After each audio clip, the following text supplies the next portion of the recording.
Cerita selanjutnya berawal dari sirene polisi yang berbunyi. Kemudian teman-teman dari Kiyomasa merasa panik dan mereka memutuskan untuk pergi meninggalkan Takemichi dan kawan-kawan.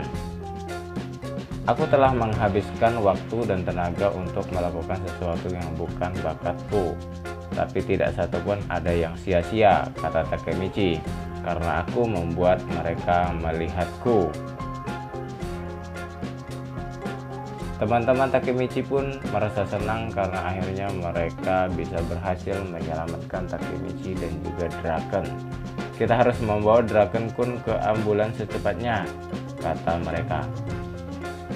Di lain sisi, pertempuran pun sudah mulai berakhir dan masih diguyur oleh hujan. Aku sudah selesai, sepertinya dia mematahkan kakinya. Oh, di mana Maiki?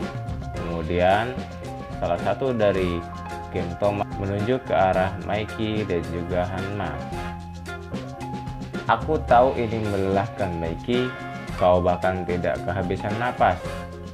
Diam dan matilah, kata Maiki.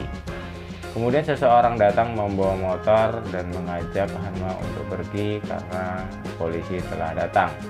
Sebelum pergi, Hanma mengatakan bahwa nanti kami akan membentuk geng motor paling badas di seluruh Kanto. Dia menyebutnya dengan Valhalla. Itulah nama geng motor yang akan dibuat oleh Hanma dan kawan-kawan. Dan aku akan menjadi wakil ketua pertama Hanma Shuji. Ingat nama ini, kata Hanma. Setelah itu, di dalam ambulan, Draken tiba-tiba mengalami henti jantung, sehingga para dokter berusaha untuk melakukan yang terbaik agar Draken bisa terselamatkan. Takemichi yang berada di sampingnya berusaha untuk berdoa agar Draken bisa selamat dan juga bisa menyelamatkan teman-temannya di masa depan. Saat Draken mengalami henti jantung, tiba-tiba Maiki juga menyusul dengan menggunakan motornya untuk menemui Draken di dalam rumah sakit. Cerita beralih ke rumah sakit. Bagaimana kondisinya? Dia mempunyai luka tusukan di perut dan kehilangan banyak darah, kata para dokter yang ada di dalam rumah sakit tersebut. Mereka lalu bergegas membawa Draken ke dalam ruang operasi. Tidak mungkin, ini tidak mungkin terjadi, kata Hanma yang sedang menangis ditemani oleh Hina. Tidak lama, Mitsuya dan juga Payan datang menemui Takemichi di dalam rumah sakit. Mereka menanyakan bagaimana keadaan dari Draken, disusul oleh Maiki yang datang sendiri setelah dia membawa motornya. Maiki datang dan juga kemudian memberikan penguatan kepada Payan dan juga Mitsuya dan juga Enma untuk tetap percaya bahwa Draken akan tetap hidup, karena Draken telah berjanji dia tidak akan mati di sini, kata Maiki. Dia tidak akan melakukan sesuatu yang hina, karena dia berjanji untuk menguasai seluruh negara ini bersamaku, kata Maiki. Semua terdiam sambil menunggu proses operasi berjalan. Tiba-tiba lampu operasi pun berhenti, menandakan bahwa operasi telah selesai. Semua bergembira ketika mendengar perkataan dari dokter bahwa operasinya telah selesai. Salah satu yang paling terlihat adalah Takemichi yang tidak bisa membendung kegembiraannya, karena di lain sisi dia juga merasa bahwa masa depan akan berubah jika Draken masih hidup. Kegembiraan itu kemudian langsung ingin disampaikan oleh Mitsuya kepada anggota Toman yang ada di luar rumah sakit. Setelah mereka pergi, ternyata Payan tidak ingin pergi menemui teman-temannya karena ia merasa bersalah. Disitulah Mitsuya mengingatkan kepada Payan bahwa dia harus berubah dan juga memberikan gambaran kepada Payan bahwa sebenarnya yang paling setia dan paling mencemaskan Pachin adalah Draken. Lebih baik kau minta maaf pada Draken, Pachin, dan semuanya. Selamat datang kembali, Payan, kata Mitsuya sembari meninggalkan Pachin yang mulai menangis karena merasa terharu. Di luar rumah sakit, mereka semua bergembira karena mendengar kabar bahwa Draken masih hidup. Tidak lama mereka bergegas untuk saling pulang.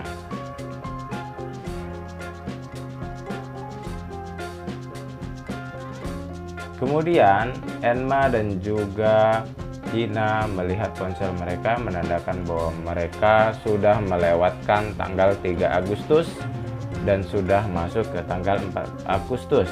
Disitulah akhirnya Takemichi teringat dengan tugasnya bahwa dia harus bisa melewatkan tanggal 3 Agustus dan akhirnya Takemichi berhasil menyelesaikan misinya kali ini. Tiba-tiba Takemichi teringat bahwa tidak ada Maiki di antara mereka. Ia berusaha untuk mencari Maiki dan akhirnya bertemu dengan Maiki. Terlihat Maiki sangat sedih dan juga senang karena akhirnya Draken selamat. Maiki yang tangguh itu menangis karena akhirnya Draken selamat. Takemichi yang melihat Maiki begitu senangnya tidak ingin menemui Maiki dan membiarkan Maiki sendiri karena itu adalah yang terbaik bagi Takemichi. Cerita berlanjut di tanggal 10 Agustus. Sudah seminggu sejak tragedi besar pada 3 Agustus tersebut. Takemichi yang dianggap sebagai pahlawan telah memiliki banyak penggemar dan juga banyak sekali yang mengenalnya sebagai pahlawan legenda di dunia preman.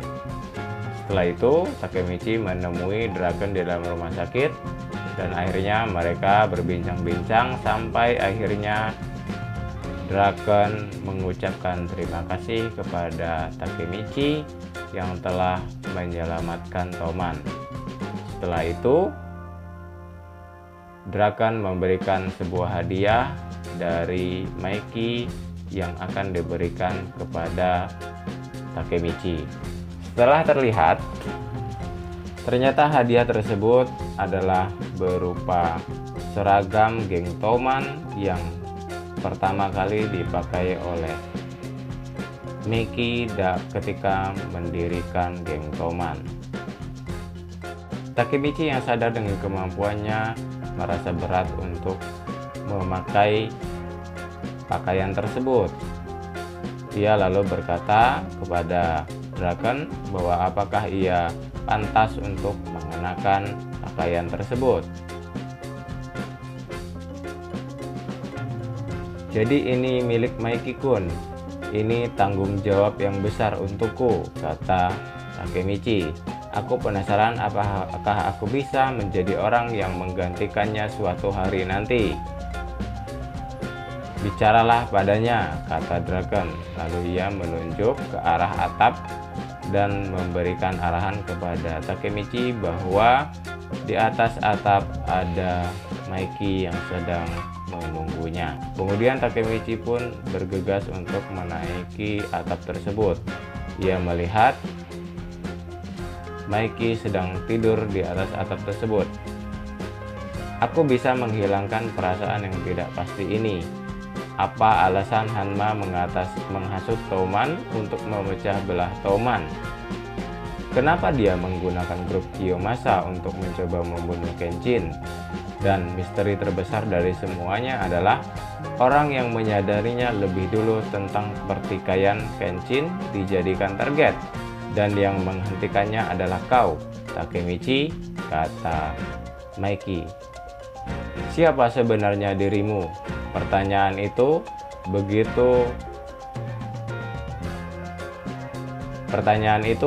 begitu mengagetkan Takemichi sehingga Takemichi pun tak mampu untuk menjawabnya. Untunglah Maiki kemudian mengalihkan pertanyaan tersebut dan membicarakan hal lain. Kemudian Maiki pun berjabat tangan kepada Maiki menandakan. Kemudian Maiki pun berjabat tangan dengan Takemichi menandakan bahwa Maiki merasa senang dan mengucapkan terima kasih kepada Takemichi yang telah menyelamatkan geng Toman. Karena merasa tugasnya telah selesai, akhirnya Takemichi memutuskan untuk kembali ke masa depan. Ia menemui Hina untuk bertemu dengan Naoto.